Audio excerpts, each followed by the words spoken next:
Bueno, pues yo parece, después de haber dejado 10 minutos de cortesía, dado que hoy es la patrona de nuestra ciudad vecina de Madrid, empezamos ya con esta conferencia. En primer lugar, bienvenidos en nombre de la Universidad Popular Carmen de Michelena y de su equipo de conferencias.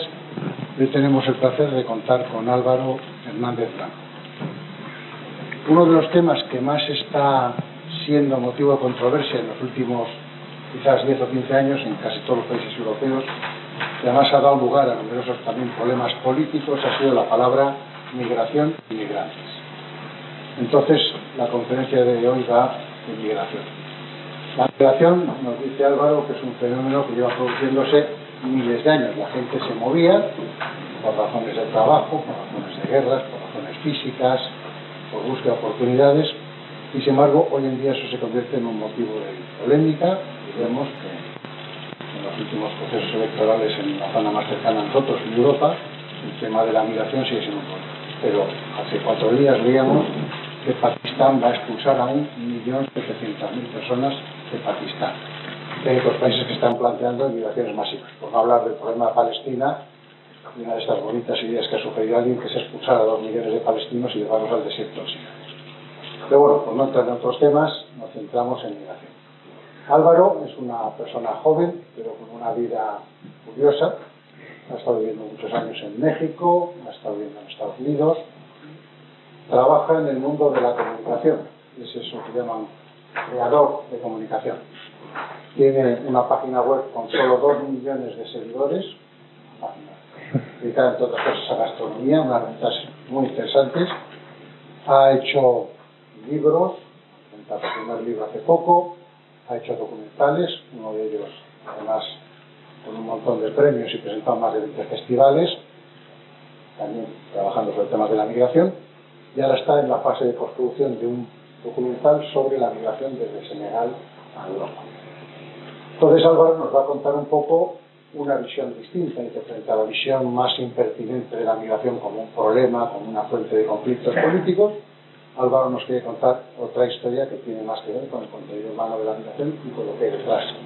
Yo creo que todos los problemas de la migración es que, como decía un ministro del gobierno también de Oriente Medio, los migrantes son animales humanos, pues Álvaro nos quiere convencer que detrás de cada cosa hay personas con nombres, apellidos, historias distintas y nos contará.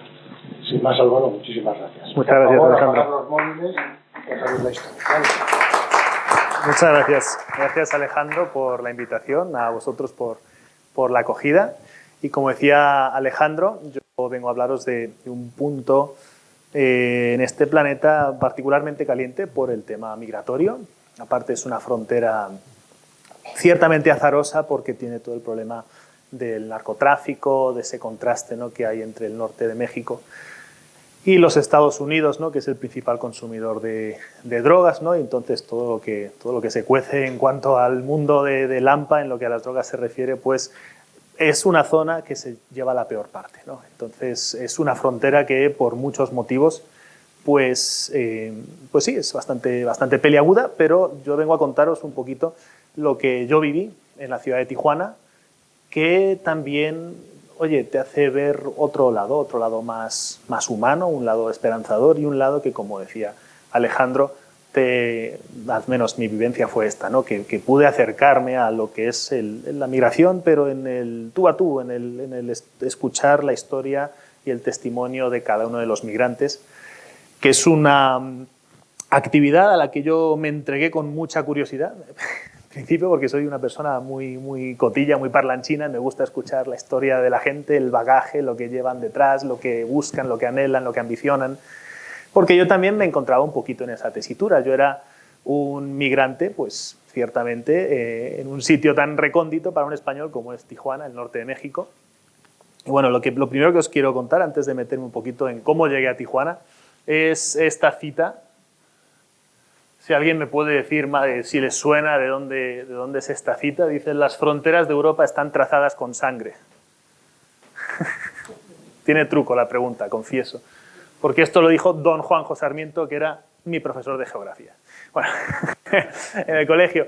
Digo que el hecho de que no sea una persona reconocida, bueno, para mí sí es un gran intelectual, pero a mí desde luego fue estas citas que te hacen levantar la cabeza, ¿no? Y de repente algo hace clic en tu cabeza, ¿no? En medio de la clase, en medio del sopor, imaginaos un aula después de comer y de repente dice algo tan lapidario el profesor y algo dices, algo cambia, ¿no? De repente empiezas a entender algo que pensabas que entendías, pero de repente adquiere un matiz nuevo, ¿no? Y es esa noción, ¿no?, de que las fronteras, más allá de ser cordilleras o ríos, que a veces pues, coinciden con accidentes naturales, pero lo que son en su esencia son cicatrices de conflictos humanos, ¿no? Y es algo que viviendo aquí en la zona Schengen, la verdad que no notamos, no tenemos esa concepción de frontera a estas alturas, ¿no? Uno va conduciendo y de repente estás en Francia o en Portugal y ni te has enterado, ¿no? Esto realmente te das cuenta de que a nivel mundial es raro. Es raro, las fronteras suelen estar bastante más delimitadas, suelen estar guardadas con recelo, vigiladas, y esto pues es algo, ¿no? Esta cita pues yo empecé a comprender y quizá de ahí empezó esa chispa, ¿no? Por querer entender cómo funciona este mundo, por querer entender cómo están configurados los estados en la actualidad, a veces por un casamiento real o por un tratado o por una guerra o cómo fluctúan las fronteras, ¿no? Incluyendo a una nación, excluyéndola, a veces partiendo una etnia, ¿no? De manera muy dolorosa, con todos los conflictos que eso conlleva. Y es una cosa, una noción que yo, joder, le empecé a dar vueltas y a mí me fascinó y mira por dónde, no sé si era cosa del destino, pero lo cierto es que la vida me llevó a esta frontera, la de Tijuana, la que estáis viendo aquí. Esto es una foto tomada desde el lado de Estados Unidos. Es bastante llamativa la foto porque ves, ¿no? Ves cómo está apretujada la ciudad de Tijuana a la izquierda contra la frontera. Realmente hay dos vallas, en el medio hay como una zona de margen, que es por donde circula toda la patrulla americana. La valla, digamos, más efectiva ciertamente es la americana, la gringa, como dicen por ahí. La de México pues está ahí medio mal puesta porque digamos que no va con ellos el tema de vigilar esa frontera, es más bien cosa de los americanos los que tienen, digamos que no hay tanta gente queriendo colarse en México, digámoslo así.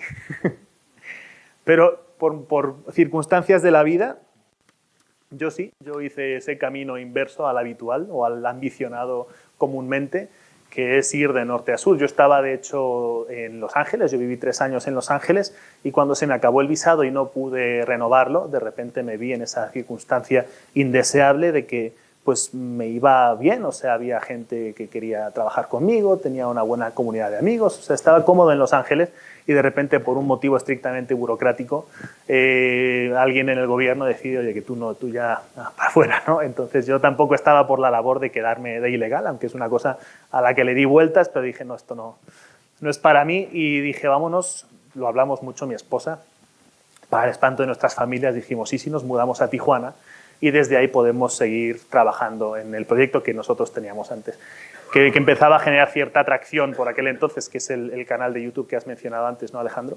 Porque al final, oye, la edad moderna lo que te permite es, pues con internet, con tu ordenador y tal, pues puedes trabajar desde donde sea, ¿no? Ciertamente, pero ahí también se revela ese contraste, ¿no? Oye, que parece que yo puedo vivir en México, seguir ganando en Estados Unidos, de alguna manera para el dinero no hay fronteras, se diría, ¿no? Pero para las personas, desde luego que sí. Aunque en nuestra situación podríamos hacer internadas puntualmente a Estados Unidos en calidad de turista y esto entonces para nosotros tampoco era esa frontera tan palmaria, ¿no? Que es para tanta gente de la que vamos a hablar ahora. Quiero hablaros un poquito de cómo es el espíritu mexicano, de acogedor. O sea, nosotros, México nos acogió con los brazos abiertos. Ahí hay un fenómeno que se llama malinchismo. No sé si lo ubicáis. Malinchismo viene de la Malinche, que es la indígena que se asoció con Hernán Cortés para derrotar al imperio azteca, ¿no? Y fue ahí una novieta, traductora, una figura bastante fascinante, ¿no?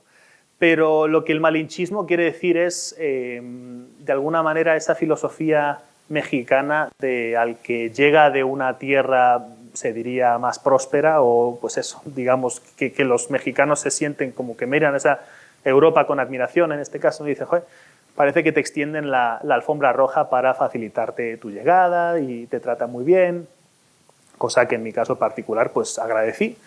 Pero también ves, ¿no?, lo triste que es esto, ¿no?, que luego para con sus hermanos del sur, de Centroamérica y tal, desde luego no se suele dar ese trato tan favorable. Pero bueno, eso es un poquito la ciudad de Tijuana. Como veis, si veis a izquierda y derecha, la foto revela querencias desiguales, ¿no?, se diría, porque la ciudad, la urbe de Tijuana está apretujada a más no poder contra la valla. De hecho, hay ventanas que es que estás en una casa, ves la ventana y estás casi que tocando la valla. Mientras que del lado de Estados Unidos pues son unos 20 kilómetros holgados hasta que llegas a la ciudad de San Diego, que es, digamos, la ciudad hermana de Tijuana de manera no oficial, pero hay muchas sinergias y en muchos sentidos pues sí funcionan como una sola urbe. Por poneros un ejemplo, el aeropuerto de Tijuana tiene una pasarela está pegado a la frontera, entonces tiene una pasarela que va por encima de la frontera, de la valla, y te deja en el parking del lado de San Diego. Entonces, esencialmente es un aeropuerto de Tijuana y de San Diego. Cosa curiosa, ¿no?, porque ya os digo, o sea, es una frontera que por un lado marca una delimitación súper rígida y por otro lado tiene este tipo de detalles, ¿no?, que te hacen ver que efectivamente van a una, la ciudad de San Diego y la ciudad de Tijuana. No tanto las naciones de México, la nación de Estados Unidos, ¿no?, pero sí hay cierta noción de hermandad entre lo que son las ciudades. No obstante, la ciudad de Tijuana tiene una reputación bastante azarosa. ¿Por qué? Porque la ciudad de Tijuana, su eclosión fue en los años 20 del siglo XX, cuando se da el tema de la ley seca en Estados Unidos. Entonces ahí es cuando el rancho de la tía Juana, que era un pueblito polvoriento ahí, que coincidía con la zona fronteriza, pues de repente tiene esa eclosión. ¿Por qué? Porque pueden proveer de alcohol, esa sustancia prohibida, a los Estados Unidos. Bueno, aquí tenéis lo que es la frontera. Las partes rojas son donde efectivamente hay valla. Si hay alguna pregunta o queréis algo, no sé, me explico mal en algo y tal, yo soy partidario de que me preguntéis un poco sobre la marcha en vez de dejar todo para el final, pues no quiero que nadie se pierda, vaya. Bueno, esa es la frontera tal y como está delimitada. Esa es la frontera de Estados Unidos con México desde 1848, que es cuando, después de la guerra estadounidense-mexicana, la batalla del Álamo y todo esto, pues, Estados Unidos somete a México a un tratado bastante humillante por el cual México pierde prácticamente la mitad de su territorio y queda así delimitada. Como veis, en la zona oeste es más bien todo hecho con tiralíneas. Luego por el oeste ya sí aprovechan un poquito lo que es el Río Grande, ¿no?, para delimitar esa frontera. Entonces, como decía, ¿no?, el Tijuana en un principio, en los años 20, pues eso es un pueblito del salvaje oeste, se diría. Iba la gente, cuando el boxeo estaba prohibido, iban a Tijuana a ver boxeo. Lo mismo con el alcohol, lo mismo con las apuestas, lo mismo, o sea, era un poquito la proveedora de vicio y de perdición para esa sociedad tan puritana de Estados Unidos, ¿no?, que parecía que todo lo malo como que querían hacerlo en otro lado, ¿no? No querían, vulgarmente como se dice, ¿no?, cagar donde comen, pero digamos que Tijuana era un poquito a lo que se redujo, pero de alguna manera es así como creció la ciudad, y de ahí que estuviera, pues eso, tan pegada a la frontera para facilitar el acceso a los americanos. Hay bastantes anécdotas de esta época. Esto es Rita Hayworth, que dice, mi campamento de verano era ir a Tijuana a bailar con 13 años. ¿Cómo pensáis que aprendí a bailar de esa manera para poder seguirle el paso a Fred Astaire? O sea, era un poquito ese polo de atracción, ¿no?, para el Hollywood de la época, para poder hacer esas parrandas que en su tierra estaban bastante mal vistas. Bueno, esto es una cosa curiosa porque hay justo en el 4 de julio de 1924, esto lo cuento a modo de anécdota, irónicamente vienen muchos soldados americanos a celebrar el 4 de julio a Tijuana para poder celebrar, como Dios manda, con bebidas espirituosas. En este restaurante que estáis viendo se acaba la comida y, oye, y la gente sigue queriendo comer, siguen pidiendo cosas y ya no hay insumos en la cocina, y es cuando un chef ve lo que hay, ve que hay anchoas, aceite, hay huevos, hay miga de pan y se le ocurre hacer algo. Y de ahí sale una famosísima receta, que no sé si la conocéis, es la ensalada César, que de hecho es oriunda de Tijuana. La gente piensa que es una cosa griega o que es una cosa italiana, pues de manera insospechada es una receta de Tijuana y nació precisamente en esta circunstancia, ¿no?, de prohibición y que Tijuana supo aprovechar para lograr su configuración actual y de esos polvos, estos lodos, ¿no?, porque ahora Tijuana sí tiene, aún carga con ese San Benito de ser una ciudad peligrosa, una ciudad para una vida licenciosa, una ciudad donde la gente va a fugarse de la ley, donde perderse, donde desfasarse, ¿no? Y esto es un poquito cómo se ve Tijuana en el cine. No sé si habéis notado en las películas Hollywood, siempre que es en México, de repente le ponen el tono sepia, ¿no? El tono así como añejo, polvoriento, caluroso, que es una elección puramente estética, porque obviamente pues, el aire no se ve así de un lado y de otro. Pero bueno, esta foto, que obviamente es un montaje, pues está un poquito parodiando ese fenómeno, ¿no? Pero sí, ciertamente Tijuana es todas esas cosas y aún así yo decidí ir a vivir allá, ¿no? Y ahora os cuento un poquito cómo me fue. A ver. Ah, sí, estoy tapando, perdona. ¿Aquí veis? ¿Ves?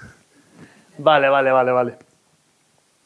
Esta foto ya sí es mía. Esto es una foto que tomé yo en playas de Tijuana. Vemos, me pareció una pose muy poética, ¿no?, del hombre que está mirando a más allá de la frontera. El skyline que veis ahí a lo lejos es San Diego, California. Vemos la valla fronteriza que se mete en el mar, unos 50 metros. Y luego el toque de la gaviota, ¿no?, la gaviota que puede volar de un país a otro sin que nadie le diga nada, ¿no?, que para mí eso pues, le pone el énfasis al hecho de que las fronteras son un invento puramente humano.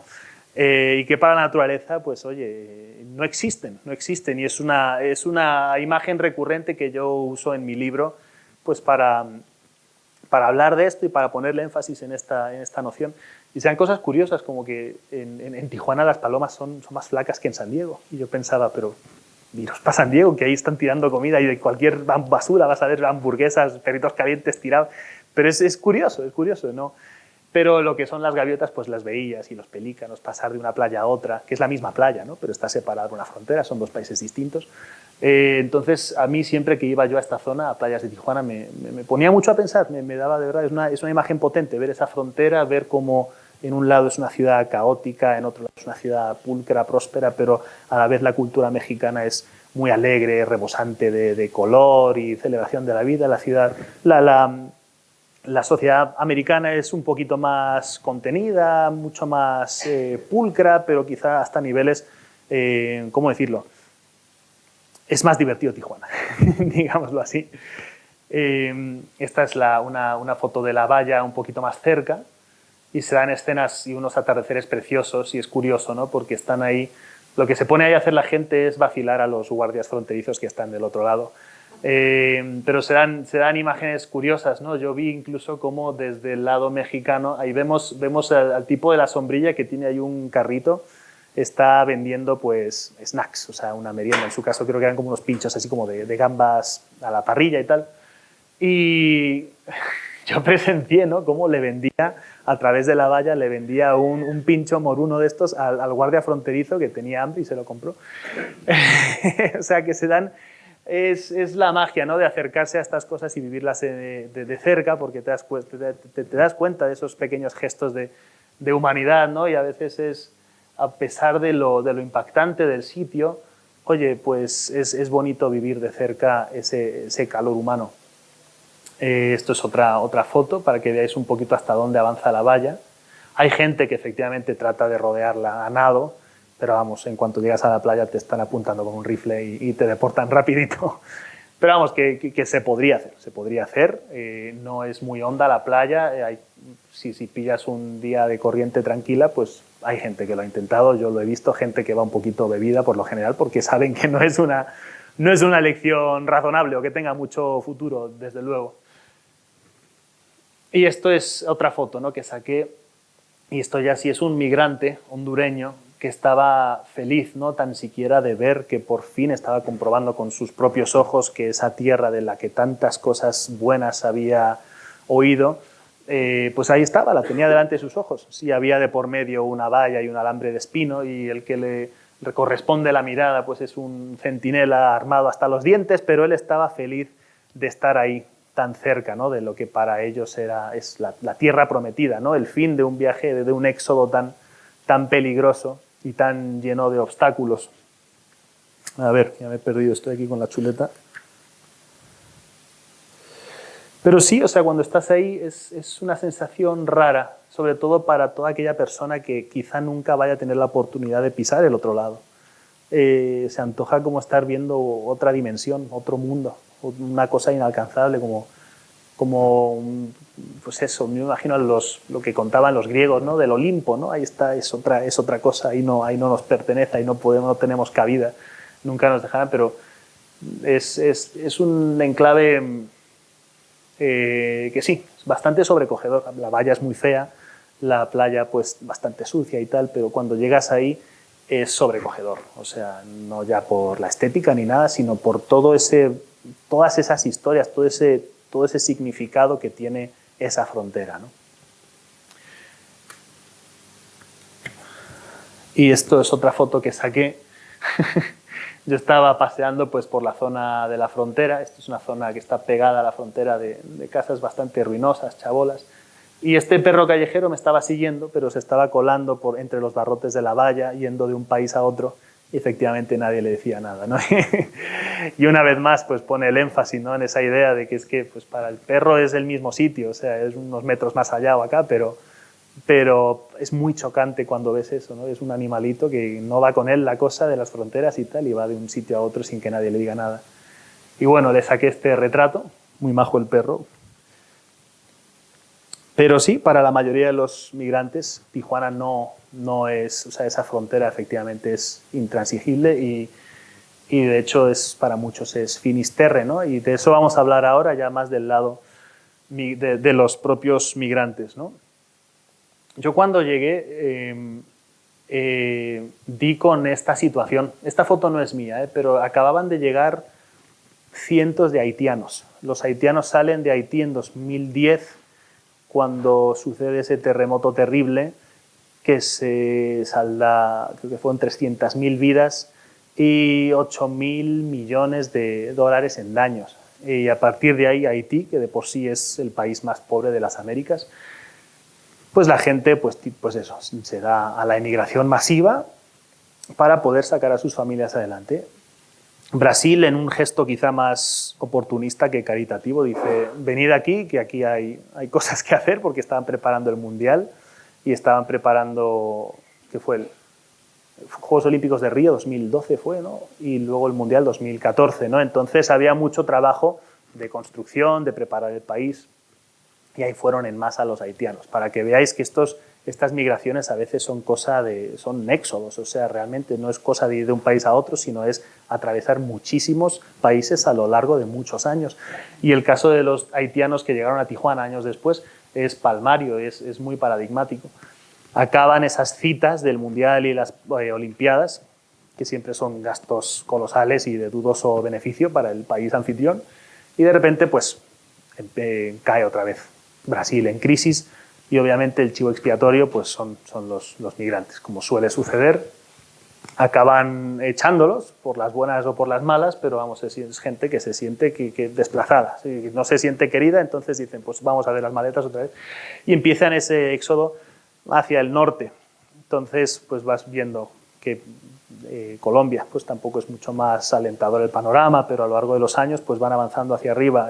Panamá, una economía bastante más próspera, pero es un país excesivamente proteccionista, así como Costa Rica, ¿no? Entonces, bueno, siguen para arriba y hasta plantarse en Estados Unidos, ¿no? Porque Estados Unidos sí tiene ese aura, ¿no? De aquí recibimos a las masas hacinadas, deseando respirar en libertad, ¿no? Que es esa escritura tan poética y tan bonita que está en la placa de la Estatua de la Libertad.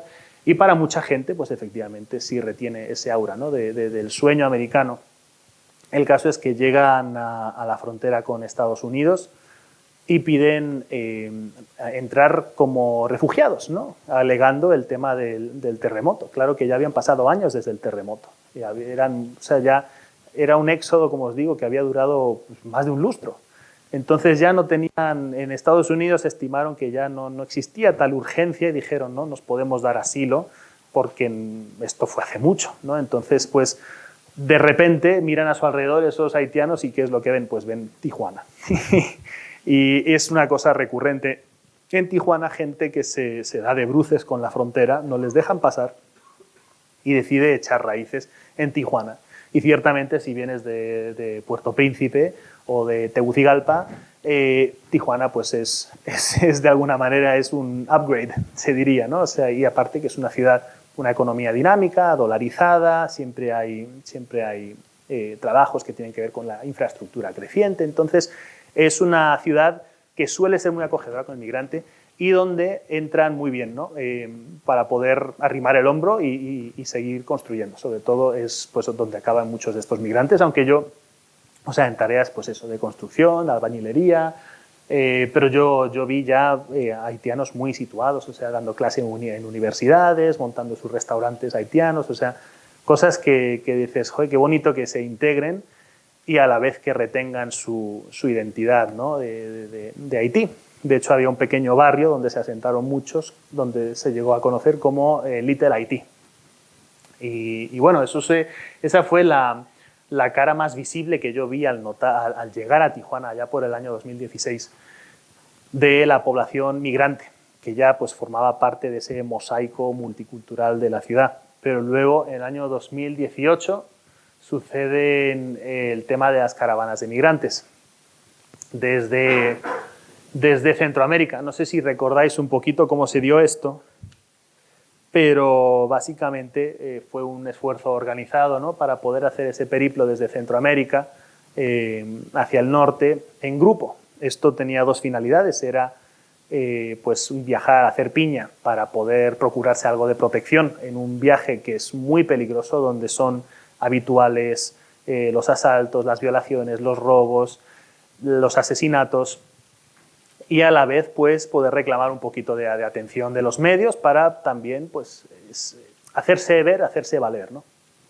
En cualquier caso, tanta atención pues, cayó mal a muchos, ¿no? Porque parecía que venían con exigencias, que venían como casi exigiendo que se les extendiera la alfombra roja al llegar. Y empezó a haber bastante ruido, bastante controversia, bastante polémica en torno a la llegada de tanta gente desde Centroamérica.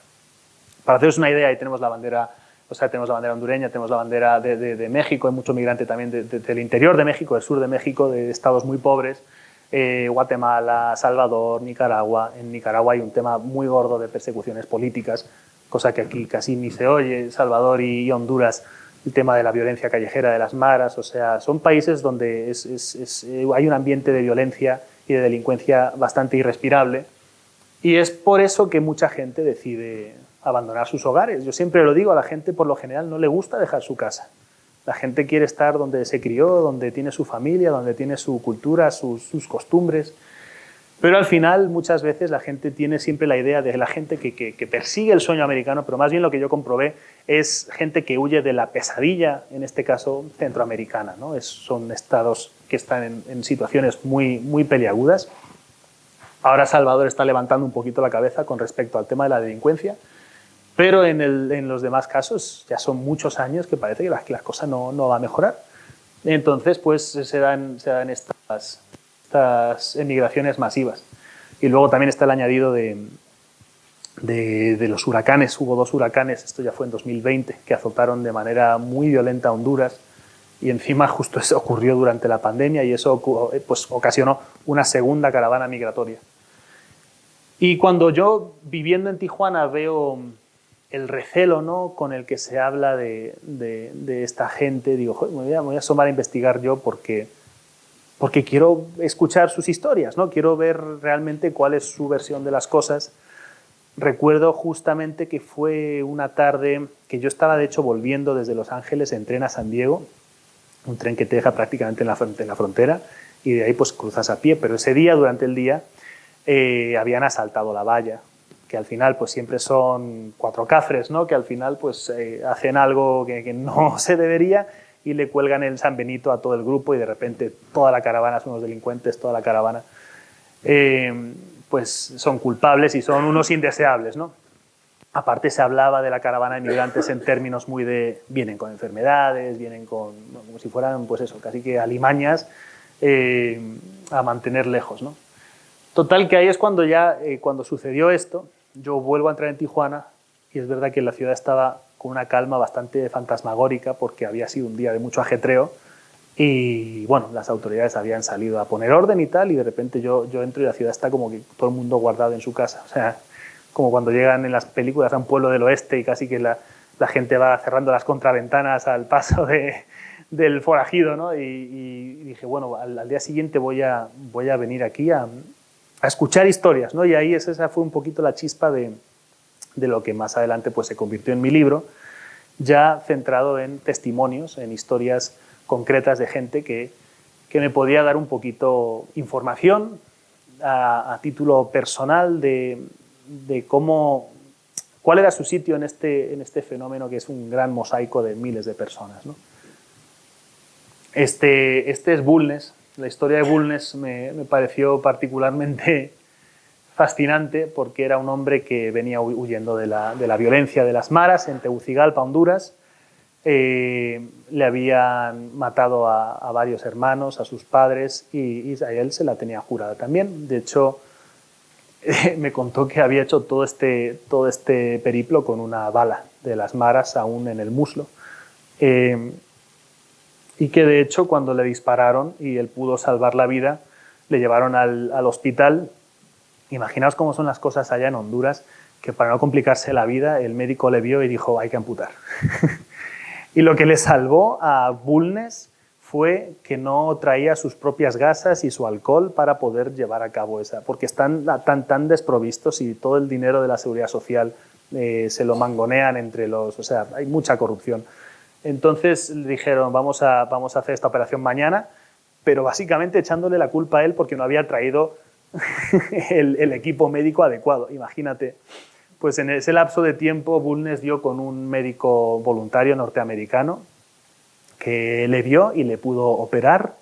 Le dijo, no quiero sacar la bala porque está muy cerca ahí de una zona delicada, pero yo te coso, yo te desinfecto y ya, y sigues con tu vida, pero esa bala va a seguir ahí dentro. Y cuando me contó, ¿no?, que tenía ahí una bala metida en el muslo, yo me quedé alucinado, porque se veía un tipo joven, bastante vigoroso y venía de hacer un periplo, pues ya veis, absolutamente de proporciones bíblicas, ¿no? Y aparte, no sé si habéis oído historias de cómo suelen darse estos viajes, pero muchas veces se suben a trenes de mercancía, lo que llaman la bestia, en el interior de México, se suben de polizones y van tirando hacia el norte, ¿no?, cambiando de trenes y tal. Una cosa absolutamente, bueno, que te eriza la piel cuando te lo cuentan, la verdad. Pero ahí estaba Bulnes buscándose la vida. Esto era en las inmediaciones de un campamento que estaba ahí improvisado en medio de la calle. Y esta es otra foto que saqué en el campamento. Son dos primitos. Detrás está la mamá del chavalín con el gorro rojo, para que veáis, ¿no?, que hay gente de todo tipo haciendo estos viajes. No solo hombres, sino también niños, ¿no?, y mujeres jóvenes, muchísimos, la mayoría de ellos diría que eran jóvenes, y gente, muchos de ellos que habían tenido que salir por patas, pero de la noche a la mañana, por episodios de violencia muy repentinos. Pero bueno, a mí lo que me sorprendió es comprobar cómo estos niños sobrellevaban todo eso con tanta alegría y estaban jugando en la calle. Yo me preguntaba, ¿no?, ¿entenderán estos niños lo que está pasando? Claro, ¿cómo se puede llegar al punto de poder normalizar una situación así? O sea, que la infancia de estos chavales vaya a ser eso, recorrer las calles, mirar de esta manera y un poquito fiándose, ¿no?, de la caridad de la gente, del porvenir y pues de que todo va a estar bien, porque al final es lo que esta gente, es un poquito un brindis al sol. O sea, son cosas que es difícil que se salden con éxito, sobre todo teniendo en cuenta que ellos iban a pedir asilo político por todo este tema de la violencia en sus países de origen. ¿Qué pasa? Que cuando tú llegas a Estados Unidos y les cuentas, oye, que hay un indeseable en mi barrio que me quiere matar.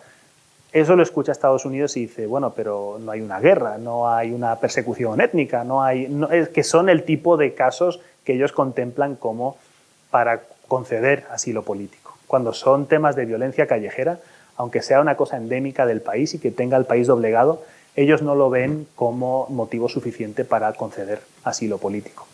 Y esto todo en el contexto de la presidencia de Trump. O sea, imaginaros, o sea, la fe con la que esta gente iba a tocar en la puerta de Estados Unidos para pedir que se les diera paso y se les concediera, pues eso, residencia en calidad de refugiados.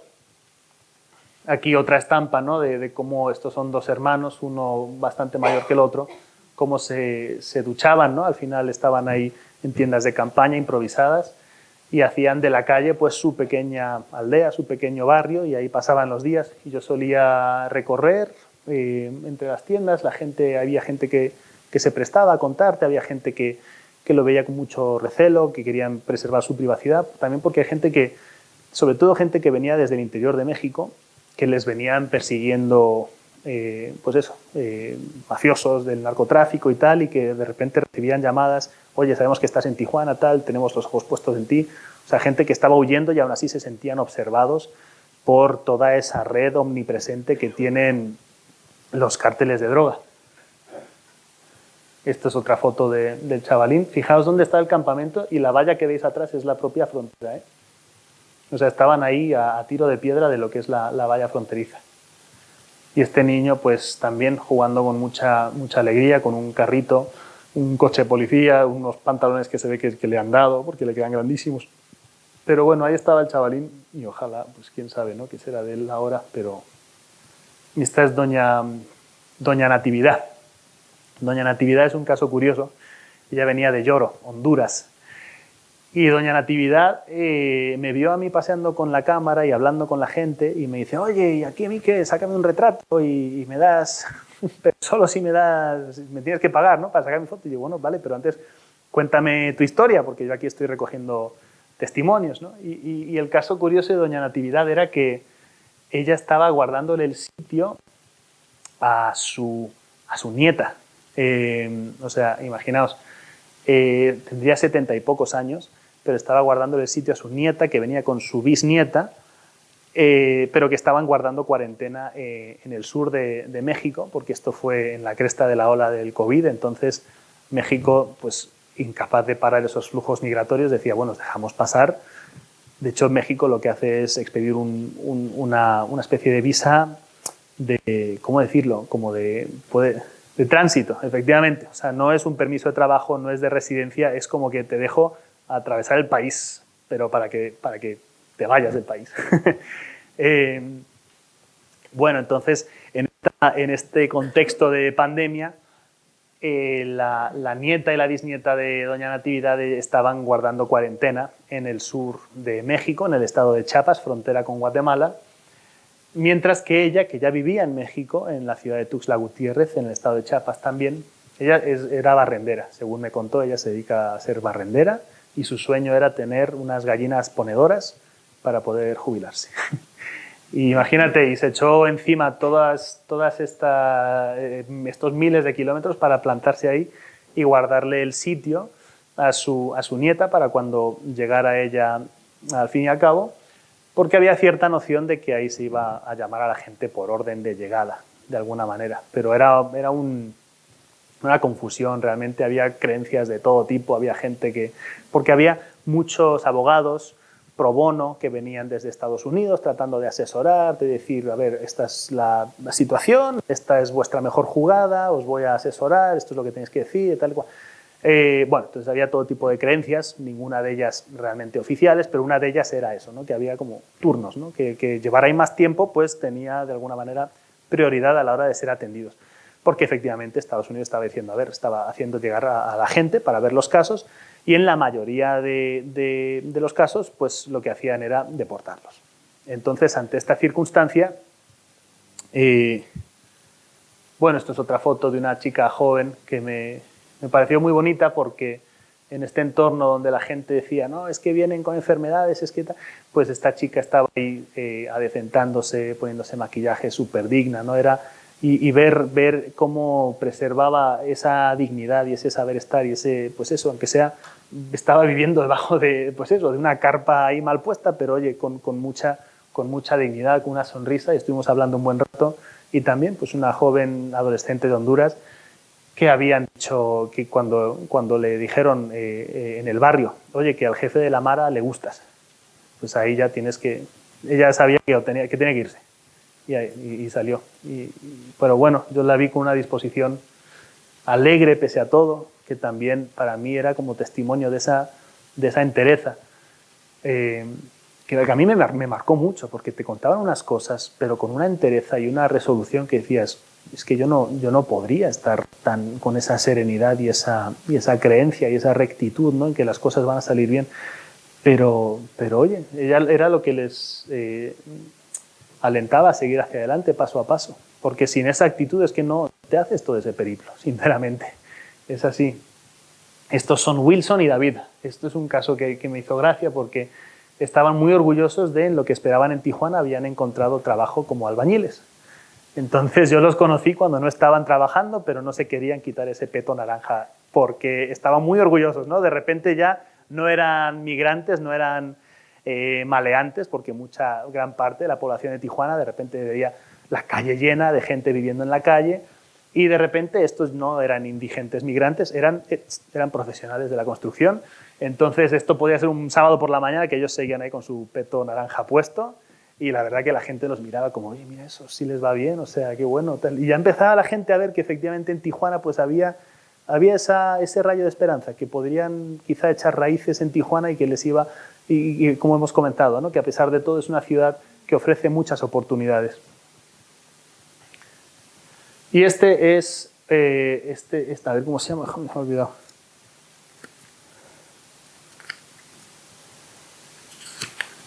David Wilson. Este es Jason. Jason no tenía una disposición tan alegre porque se lo olía, ¿no? Ya empezaba a notar que a la mayoría de la gente los deportaban. Pero bueno, es una circunstancia donde mucha gente se aferra a un clavo ardiendo y dicen, bueno, a ellos los han deportado, pero conmigo va a ser diferente. Jason no tenía esa idea, y entonces mi conversación con Jason fue en la que me confesó que él estaba ya maquinando su viaje al este de Tijuana, en dirección Tecate, que es otro pueblo fronterizo, y más allá de Tecate es donde la valla empieza a estar menos vigilada, ¿no? Y es donde ya empieza el tema de los cruces ilegales, ¿no?, por el desierto. Y Jason ya estaba maquinando pues optar por esa vía, ¿no?, viendo que el tema de los papeles y de la residencia en calidad de asilo político y eso pues era una cosa muy improbable para su perfil. Dijo, pues yo si he venido hasta aquí prefiero tomar las riendas del asunto y jugármela en el desierto que no fiarme de un Estado que se sabe que por lo general no nos quiere. Entonces esto me lleva a digamos, la siguiente parte de este proyecto del libro, que es los cruces fronterizos, ¿no? O sea, los cruces por el desierto de Sonora, que es un desierto muy hostil,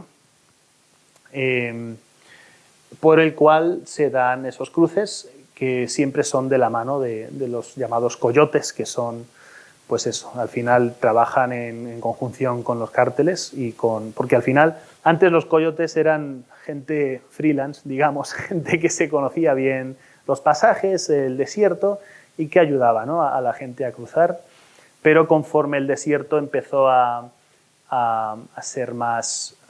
el gobierno americano empezó a vigilar más el desierto con todo tipo de tecnologías, sensores de movimiento, de calor, focos, drones. De repente, para hacerle frente a todo eso, ya no podía ser una operación de un coyote y ya está, sino que es cuando los coyotes efectivamente se empiezan a asociar con los cárteles de droga, y se plantea esa sinergia del mal, ¿no?, de yo trafico con seres humanos y a la vez te ayudo, o sea, tú pones a mi servicio toda tu tecnología, ¿no?, todo tu despliegue de medios que sí tienen los cárteles de drogas, así como el gobierno tiene cámaras, tiene sensores, el cártel de drogas pues hace lo propio, ¿no? O sea, tienen todo muy mapeado, muy vigilado, para poder hacer estos cruces. Y es eso, es cuando pues, unos y otros estrechan la mano, coyotes y los cárteles, y de repente, pues eso, ya no estás lidiando con un coyote que bien podía ser un conocido de tu pueblo, que tenía un récord, oye, que sabes, ha cruzado a mi tío y a mi primo y no sé qué, y te puedes fiar. De repente, pues es gente que se está asociando con, pues eso, con unas facciones ya pues, que se dedican al crimen, a la violencia. Y bueno, yo cuando me adentré en el desierto fue con unos voluntarios que se llaman los Águilas del Desierto. Ellos hacen misiones de búsqueda y rescate por el desierto de Sonora. Y cuando yo por primera vez hablé con el líder, hablé por teléfono y dije, oye, me gustaría, estoy haciendo este proyecto, un libro, quiero investigar qué es lo que hacéis y esto. Yo quería entrevistar al tipo. Y el tipo me dijo, mira, en vez de entrevistarme, acompáñanos a una expedición. Que justo este fin de semana salimos, vamos a buscar a un chico guatemalteco que desapareció hace 6 meses. Y le dije yo así muy inocente, pero ¿cómo sabéis que sigue vivo? O sea, 6 meses en el desierto. Y el tipo me dijo, a ver, no, vamos a buscar sus restos para poder devolverlos a su familia, que puedan darle santa sepultura y por lo menos proporcionar ese cierre, ¿no? Aunque parezca una tontería, ¿no? Pero para una familia el poder recibir los huesos de su hijo ya te da por lo menos ese cierre de saber que ha vuelto a casa, aunque solo sean sus restos, ya no está ahí perdido en el desierto, y ya puedes tener la certeza de que efectivamente murió, porque si no vas a albergar para siempre la esperanza absolutamente inocente de, oye, ¿y si siguiera vivo? Y esta es la tarea que hacen, ¿no? Las Águilas del Desierto hacen misiones de búsqueda y rescate. Normalmente lo que encuentran son restos humanos, pero a veces también hacen misiones de emergencia, de que pueden salir con la urgencia necesaria para efectivamente encontrar a migrantes que sí que viven aún y que están vivos aún, pero que están al borde de la muerte. O sea, imagínate, son travesías de 8 días por un desierto absolutamente hostil a nivel del terreno, a nivel del clima, un calor abrasador durante el día, un frío muy potente también durante la noche. Y luego serpientes, o sea, un montón de obstáculos. Y todo esto a veces teniendo que hacer favores, ¿no? Y recados para los cárteles de droga, que ahora nos metemos un poquito en eso. Pues eso, esto ya es en pleno desierto. Nos adentramos ahí como 5 horas en coche por carreteras de arena, ¿no? hasta salir todos y hacer una especie de hilera de unos 30 voluntarios y peinar el desierto de esa manera. Un desierto con mucha maleza, mucho mezquite, entonces hay que estar muy atento, ¿no? Para ver exactamente, ¿no? Porque muchas veces los migrantes se acuestan a la sombra de un mezquite y ya exhaustos, pues ahí es donde fallecen y los encuentras y no los ves hasta que estás muy encima, ¿no? O sea, no son cosas que se puedan ver a lo lejos, pues por esto, porque tiene una vegetación pues que te llega como hasta, digamos que hasta el pecho. O sea, es un desierto que realmente hay que peinar muy minuciosamente para poder dar con lo que, pues eso, con restos humanos o con todo tipo de pistas. Mira, por ejemplo, esto es un hallazgo recurrente, pero en estas botellas negras, para que veáis lo siniestro que es toda esta industria del tráfico de seres humanos. Yo cuando veía esto digo, esto parece una botella de anticongelante o de detergente o de desatascador o algo así, pero no, eran botellas de agua mineral que hacen en el pueblo de Sonoita, exclusivamente para darle a los migrantes que van a acometer este viaje. ¿Por qué son negras las botellas? Porque encontraron que el blanco de una botella más translúcida, más convencional, o una botella transparente, eso relucía mucho al sol y eso muchas veces los guardias fronterizos, los que estaban ahí patrullando, veían esos brillos y sabían a dónde ir para encontrar a los migrantes, ¿no? Que estaban a hurtadillas tratando de hacer ese paso. Entonces te das cuenta de que alguien tuvo la brillante idea de decir, oye, vamos a hacer agua mineral, pero en botellas negras. Imaginaos, o sea, una línea de agua mineral exclusivamente para vender a los migrantes que están a punto de hacer esta travesía tan peligrosa. Y me impactó mucho. Y ahí pone sunny water, o sea, como agua para el sol, ¿no? O sea, encima como con recochineo, se diría la marca. Esto eran mantas que encontramos, pues gente, pues eso, cruzan con bastante carga y muchas veces son mantas, ¿no? Para poder protegerse del frío en esas noches tan gélidas. También encontramos una mochila llena de marihuana, porque lo que pasa es que muchas veces el cártel dice, bueno, si ya no tienes dinero, porque se te ha acabado el dinero, porque hace 2 meses que saliste de Honduras, se te ha acabado el dinero para poder pagarme este cruce, lo que puedes hacer es, aquí tienes 50 kilos de droga, me lo cruzas tú y ya con eso estamos en paz. Entonces, muchas veces los migrantes a la vez son, pues eso, burros los llaman, o mulas. De hecho, hay todo un lingo ahí bastante siniestro en cuanto a todo este folclore de los cruces por el desierto. A los coyotes, el término de coyote viene pues eso, porque se conocen muy bien el desierto, ¿no? Pero también se les llaman polleros, porque son como, los pollos son los migrantes que van detrás, ¿no? Como la mamá pollito y los pollitos, ¿no? Entonces a los coyotes también se les refieren como polleros. Luego están, pues eso, los burros o mula, pues es eso, es alguien que tiene la droga encima y que están actuando como animal de carga esencialmente. Y luego también está el tema de los halcones. Los halcones son personas generalmente de los cárteles de droga que se ponen en esos cerros tan altos que veis ahí y se pueden meter allá a una cueva a vivir semanas, incluso meses, vigilando, ¿no?, cómo está la cosa, la situación en cuanto a las vigilancias que hace el gobierno americano. Y con walkie-talkies, con radio, pues van coordinando un poquito. Vale, ahora podéis pasar por aquí, por acá, o sea, es una cosa muy orquestada y ya veis, con muchos agentes que funcionan en coordinación. Y bueno, y esta buena gente que hace esta labor cada fin de semana. Y esto, a mí lo que me impactó mucho es que los voluntarios de Águilas del Desierto eran, en el día a día eran pues inmigrantes que ya estaban asentados en Estados Unidos, legalizados, residentes, pero eran pues eso, jardineros, eran profesionales pues también de profesiones típicas de migrante, ¿no? O sea, se dedicaban a la construcción, había uno que se dedicaba a la jardinería, y este era como su alter ego, ¿no? Los fines de semana como que se iban al desierto a salvar vidas, ¿no?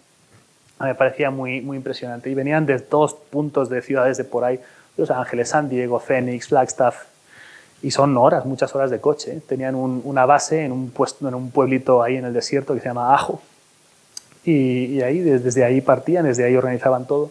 Gente bastante admirable. Y cada expedición de esta igual eran 25 kilómetros a pie. O sea, empezamos tempranito, ¿no?, para que no nos diera mucho el sol. Y en el caso de la expedición nuestra ocurrió algo curioso, que es que dimos con el sitio donde había estado el chico guatemalteco que andábamos buscando. Ocurrió, bueno, en primer lugar, ¿quién dio el chivatazo a Águilas del Desierto de que ahí estaba un cadáver, de que ahí yacía el cuerpo de este chico guatemalteco?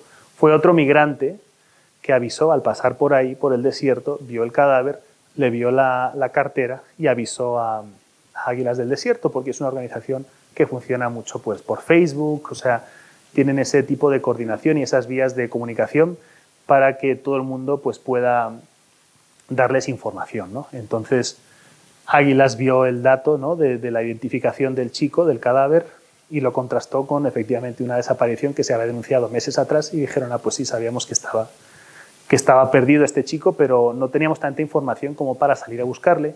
Imaginaos, cada expedición de esta, me contó Don Eli, que era el jefe de Águilas, podía costarles en torno a $5.000, $7.000, ¿no?, solo para salir a peinar el desierto. Entonces sí quieren atinar mucho el tiro antes de salir a hacer que esa expedición, pues eso, antes de exponerse a que sea una expedición fallida, quieren asegurarse de tener la información más rigurosa para poder dar con los restos con más probabilidad.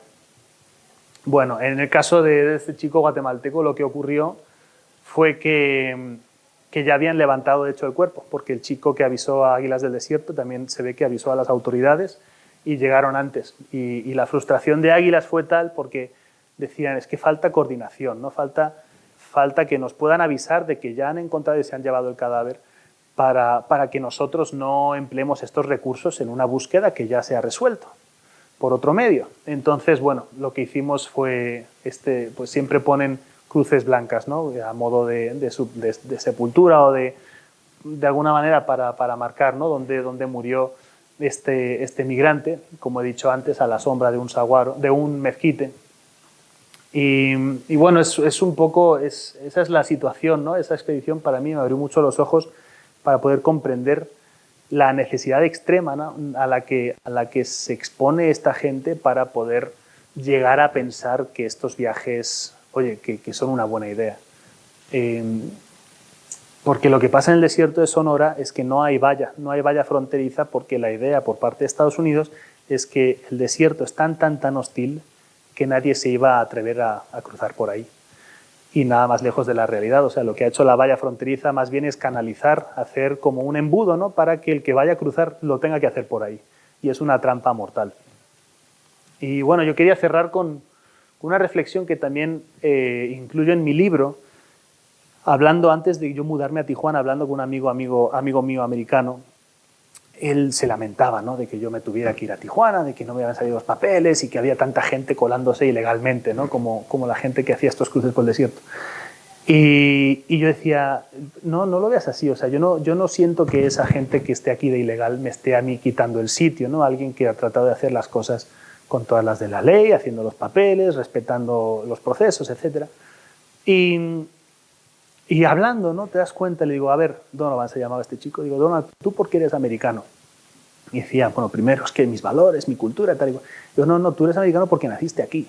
O sea, al final todo se reduce a esa arbitrariedad demencial. O sea, en vez de nacer en Somalia o en Corea del Norte, tuviste la dicha de nacer, oye, en la primera potencia del mundo. Y es así, es una cosa que a veces perdemos noción, ¿no?, de que nosotros tratamos de ver nuestra nación, nuestra patria con mucho recelo y como tratando de resguardarla, y ciertamente somos parte de esa cultura y esa tierra es parte de nuestras vidas de una manera arraigada a nivel identitario, pero a la vez no debemos perder noción, ¿no?, de que ante todo somos españoles o estadounidenses, en el caso de Donovan, por puro capricho del destino, es así. Y hay gente que más bien ese estatus de ser americano, o sea, estadounidense, o de ser español, se lo ganan a pulso. Y en ese sentido, digo, o sea, esa gente a la que no ha ganado la lotería de la vida antes de nacer, ¿no? Porque es gente, o sea, tú naces en Estados Unidos y antes de abrir los ojos ya eres estadounidense, es así. De hecho, yo tengo 3 hijas, las 3 tuvieron la dicha de nacer en Estados Unidos y por el mero hecho de nacer ahí ya son estadounidenses. Pero cuando hablamos de esta gente, que es gente que quiere ir ahí, que quiere medrar, trabajar, prosperar y poderse ganar ese privilegio a pulso, para mí tiene un valor añadido, ¿no?, de que han peleado contra tiempo y marea y han querido tomar las riendas de su vida y poder enfrentarse a una circunstancia absolutamente adversa. Y para mí ese es el mérito de los migrantes al final, es gente que dice, mira a su alrededor y dice, yo no quiero conformarme con esto, yo quiero lo mejor para mí, para mi gente y para mis generaciones venideras. Y ahí es cuando asumen todos esos riesgos, ¿no? Y bueno, pues por eso para mí mi acercamiento a estos perfiles para mí fue una cosa muy bonita, muy enriquecedora, y es algo que siempre quiero rescatar, el valor de poder conocer estas historias a un nivel más interpersonal, en un mundo en el que todo esto se reduce a titulares, a pintar con la brocha gorda, a unos posicionamientos políticos muy polarizados donde el matiz brilla por su ausencia, ¿no? Y ciertamente son cuestiones muy peliagudas, efectivamente hay muchas mafias involucradas, hay mucho negocio, hay mucha cosa ciertamente indeseable, pero al final yo me quedo con esas ganas de los migrantes de poder llevar a su gente a un entorno mucho más próspero, más seguro y de donde puedan realizarse y ser felices de una manera mucho más plena. Y bueno, con eso quería acabar. Eso es un poquito lo que recojo en mi libro. Ahí tenéis el dato por si os interesa el libro. Ese es un código QR donde obviamente pues me abordo estas situaciones con mucho más detalle y cosas que no os he contado hoy, pues ahí podéis encontrar. Esto era un poquito un abrebocas. Espero que lo hayáis disfrutado y ahora pues si tenéis preguntas, pues yo encantado. Gracias. Muchas gracias, Álvaro. Y ahora pues es nuestro turno. El que quiera preguntar o comentar algo, da su nombre y adelante. ¿Qué pasa cuando uno pasa Me imagino que será lo mismo que aquí, que una vez que uno pasa a Estados Unidos, pues se hace la vista gorda y se le deja. Es decir, se le pone muchas dificultades para pasar, pero una vez que pasa, pues está allí. Porque eso es lo que ocurre en España, no Ya. ocurre eso en Estados Unidos. Aquí vienen en patera o vienen ilegales o lo que sea, pero una vez que está dentro, están ilegales, sí, pero están. Sí. Y la administración lo sabe, porque vienen y se empadronan. Yo estoy empadronado. Viene alguien, se empadrona, le empadronan en el ayuntamiento. Y aquí la administración sabe que hay, pues no sé, 1 millón o 2, me imagino en Estados Unidos son mucho más, de personas que están clandestinamente viviendo, pero que quieren, los poderes quieren tenerles clandestinamente viviendo para que no tengan derecho. Eso está, yo no veo otra explicación. No sé si en Estados Unidos ocurre lo mismo o hay alguna legislación diferente, pero eso es lo que está ocurriendo aquí. Sí. Mira, es curioso. Es que no es una pregunta sencilla, desde luego. Te puedo decir que obviamente toda esa zona de la que hemos hablado, la zona más del sur, está muy vigilada y ahí sí son deportaciones bastante fulminantes las que se dan. Y por eso los inmigrantes, en cuanto logran entrar, tratan de alejarse de la frontera lo más posible, se meten a un Greyhound, que son los autobuses estos de largo recorrido, y tratan de alejarse, Y el caso con los mexicanos, por ejemplo, o los centroamericanos, es que muchas veces son ilegales, pero que tienen siempre a dónde llegar, que es un familiar que sí está legalizado. O sea, también está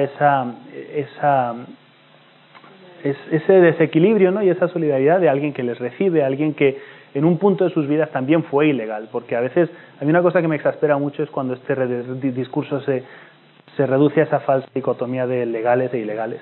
Cuando te das cuenta, cuando hablas con la gente, te das cuenta de que la mayoría de legales fueron ilegales. O sea, son dos condiciones que se suceden en el tiempo en la misma persona, no es en plan, o eres un migrante bueno o eres un migrante malo, no. Si, yo hablando con las enfermeras y que cuidaban a mi abuelita en los últimos años de su vida, la mayoría eran de Venezuela, de Latinoamérica, y hablando con ellas te das cuenta de que ellas llegaron como ilegales y ahora están cuidando a nuestros abuelos. O sea, también me parece que es un discurso muy peligroso tildar a la gente, ¿no?, de eres ilegal, eres legal. Yo creo que sí es complicado el hecho de legalizarse en Estados Unidos. Yo he conocido a gente que está, después de 20, 30 años, siguen sin papeles, y también es gente, yo creo que en Estados Unidos sí puede haber un poquito más de hostilidad a la hora de que, oye, te saltas un semáforo, te pilla la poli y estás deportado. Yo no sé hasta qué punto eso se da tal cual aquí en España, pero en Estados Unidos es gente que vive con mucho miedo del sistema, de las autoridades, porque con una pequeña falta, oye, si te toca estar cara a cara con un policía, es que te fulminan, o sea, te deportan sin miramientos. Entonces es gente que por eso prefiere lo que has mencionado de empadronarse.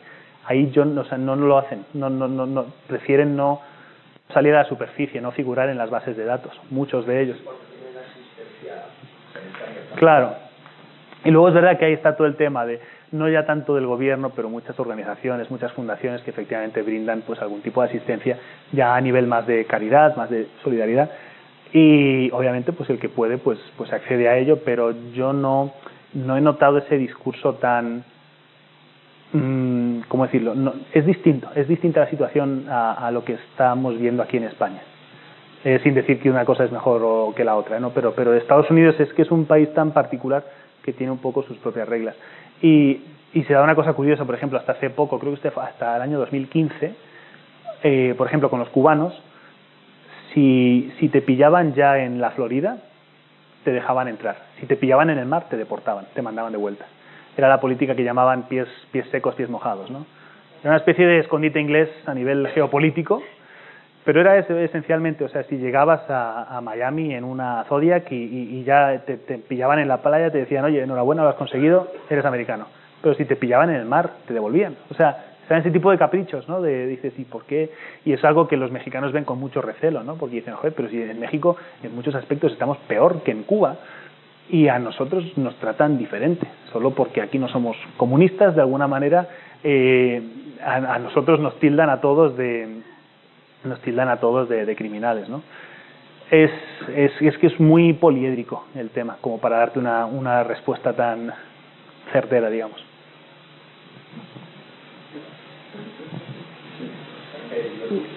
Esto es como ver una película terrorífica, pero vamos, que eso te suena constantemente porque lo estás viviendo día a día en todos los países, en todos los sitios. Entonces yo quiero saber qué es lo que pasa con esas personas ilegales que tienen los hijos en un país donde sí son del propio país. ¿Qué pasa con esos progenitores?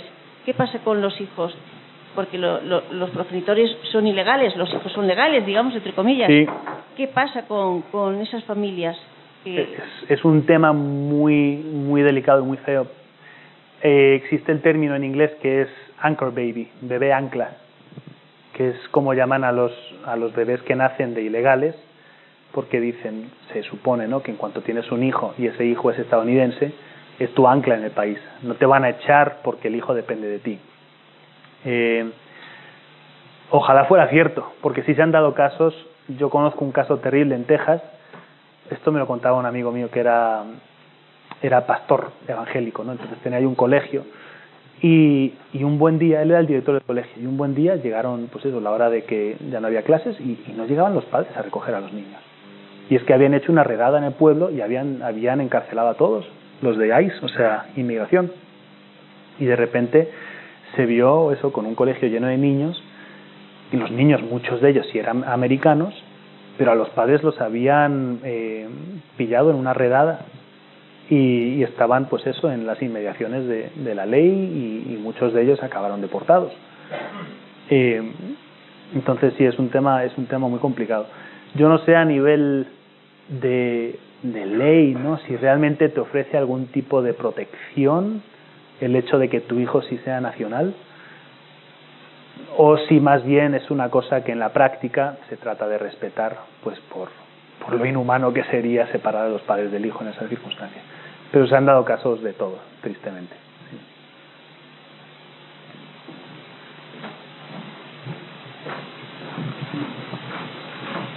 Muchas gracias, Álvaro, por tu conferencia. A vosotros. Ha estado muy ilustrativa.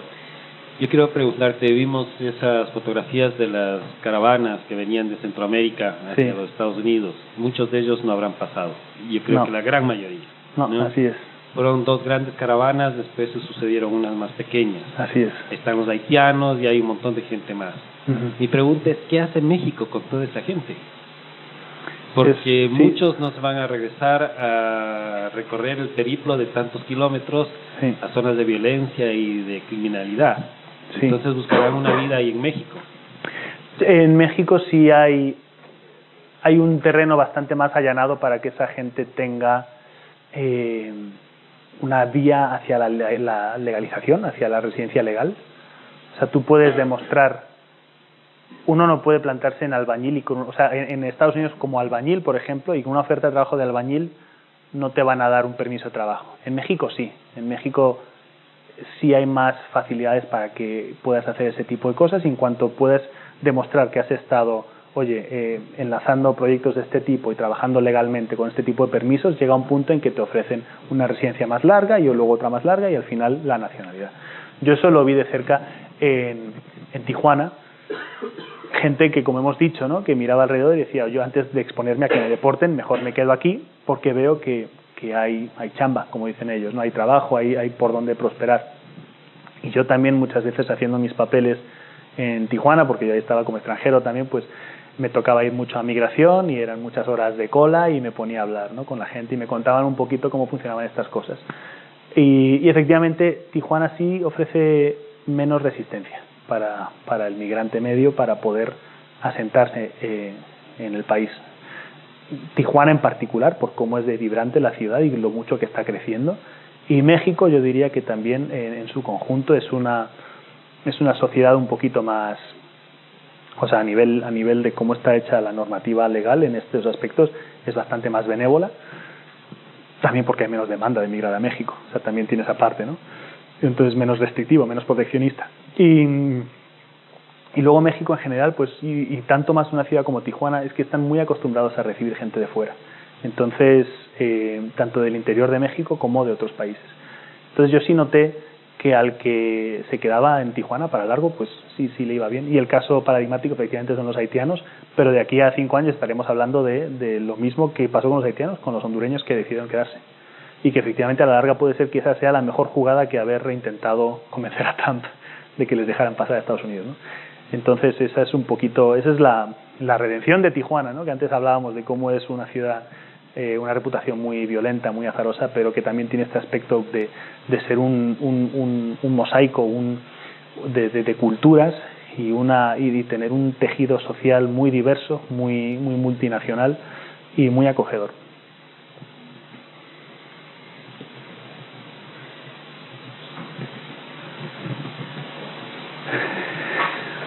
Aquí hay una pregunta más, parece. Gracias. Gracias por esta divulgación que nos estás haciendo, que nos aclara algunas cosas. Yo quería preguntarte, ¿y qué pasa con los casos de estos migrantes que después de aceptarlos que entran ilegalmente y los cogen allí, que separaron a los padres y las madres de los niños? Uh-huh. ¿Cómo se ha resuelto eso? ¿O sigue siendo lo mismo después de Trump? Mira, tristemente, las posturas en cuanto a la migración no han cambiado prácticamente nada con Biden. Es verdad que Trump tenía un discurso mucho más abiertamente agresivo con todo esto, hizo campaña echándose todo lo visceral que puede resultar a ser este tema. Biden optó por una vía, pues eso, de no gastar ese discurso tan nocivo y tan malsano, pero a nivel de la normativa sigue funcionando igual, la verdad. De hecho, Kamala Harris, la vicepresidenta, creo que fue ya cuando recién estrenada la presidencia de Biden y de los demócratas, dijo en una rueda de prensa de las primeras que hizo, dijo: mira, voy a hacer una vez y muy claramente, por favor no vengáis, como diciendo, porque lo que nos va a tocar hacer no nos gusta, pero lo vamos a hacer, que es deportaciones masivas, en muchos casos encarcelamientos. Lo que sí cambió en cierto modo fue, no sé si recordáis, con Trump hubo unas polémicas de que dejaban pasar y en lo que esperaban resolvían los casos, nos metían a celdas y a jaulas, incluso niños enjaulados y tal, y era una cosa a nivel diplomático fue muy fuerte, ¿no? Porque los tenían en condiciones deplorables a los migrantes que estaban ahí, que no olvidemos que estaban tratando de hacer algo legal, como es pedir asilo político, ¿sabes? O sea, luego se puede resolver en que no te lo den, pero no es alguien que hayas pillado delinquiendo, sino es alguien que viene a tocar la puerta y a hacer las cosas por los protocolos que se contemplan. Bueno, pues a raíz de esa situación, Trump pasó un programa que se llamaba Remain in Mexico, es decir, os quedáis en México en lo que resolvemos vuestros casos, no os vamos a tener aquí esperando en instalaciones de Estados Unidos porque os habéis quejado mucho de cómo son. Mejor os esperáis en Tijuana, en las calles de Tijuana, en las calles de Juárez, en las calles de Reynosa, todas estas ciudades de mala muerte de la frontera de México. Entonces también ahí fue como que, joder, vamos de Guatemala a Guatepeor, porque de repente toda esa gente dice, ¿en serio quieres que nos quedemos de indigentes aquí meses? O sea, y era también un poquito como pasarle el muerto a México. Y AMLO lo que hizo es, bueno, pues también esto nos puede servir para... AMLO es López Obrador, el presidente de México, nos puede servir para, oye, pues para toda esta gente, como se ha comprobado que funciona en Tijuana, poderlos poner a trabajar, les damos una acogida lo más decente posible en estas ciudades y los ponemos y también para hacer una especie de lavado de imagen de todo lo que es la zona fronteriza de México, que tiene una reputación bastante mala. Pero bueno, hay ciudades que no pueden con tanta gente. O sea, Tijuana es un caso concreto. El Paso, Juárez es mucho más pequeña. Juárez, que tiene la ciudad hermana del Paso, ¿no? Del lado de Texas. Pero no es replicable, ¿no? El caso de Tijuana a todas las ciudades de Estados Unidos. Pero bueno, volviendo a tu pregunta, ciertamente los demócratas, aunque sea un discurso un poquito más benévolo, a nivel de ley sigue igual, tristemente.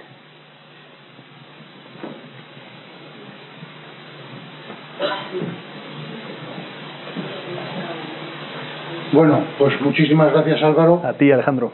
Anunciaros que el año que viene esperamos que nos pueda presentar alguna información sobre el trabajo que está haciendo también con Senegal, Sí. y el documental que están preparando sobre Senegal, con lo cual esperamos contar también con tu presencia por aquí. Claro que sí, con mucho Gracias. gusto. Y bueno, pues, Isabel, como presidenta de la Universidad Popular. Pues yo te voy a entregar un Muchas diploma gracias.